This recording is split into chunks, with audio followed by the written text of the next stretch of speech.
ഇന്ന് ഉണക്കക്കൊഞ്ച് വെച്ച് ഒരു ചമ്മന്തി ഉണ്ടാക്കാം. അതിന് വേണ്ടി ഇത് 3/4 കപ്പുണ്ട്. ഇത് ക്ലീൻ ചെയ്തെല്ലാം കഴുകി വെച്ച ഉണക്കക്കൊഞ്ച. നന്നായിട്ട് ഇത് മൂക്കണം. അതിലേക്കൊരു 5 ഈ ഉണക്കമുളക് കൊണ്ടിടാം. ഇതിപ്പം 15 മിനിറ്റ് ആയിട്ടിട്ട് ഇനി ഇത് ഓഫാക്കാം. മിക്സിയുടെ ജാറിലേക്ക് ഒരു 10 ചെറിയ ഉള്ളി, ഒരു പീസ് കറിവേപ്പില, പിഴുപുളിയായത് ഇത്രയും പിഴുപുളി, ഒരു പീസ് ഇഞ്ചി, പിന്നെ കുറച്ച് ഉപ്പൂടി ഇട്ടിട്ടുണ്ട്. ഒന്ന് ചതച്ചാദ്യം എടുക്കാം.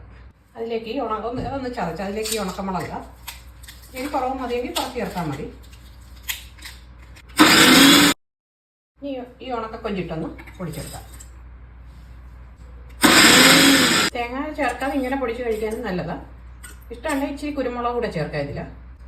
അതിലേക്ക് തേങ്ങ ഇടാം. ഇത് 1 കപ്പ് തേങ്ങയുണ്ട്, അതിടാം. ഒത്തിരി അരയണ്ട, ഒന്ന് തിരിച്ചാൽ മതി. ഇങ്ങനൊന്ന് ചതച്ചെടുത്താൽ മതി.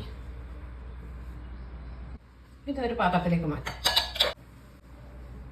ചോറിനാനൊക്കെ നല്ല ചമ്മന്തി ചെയ്ത്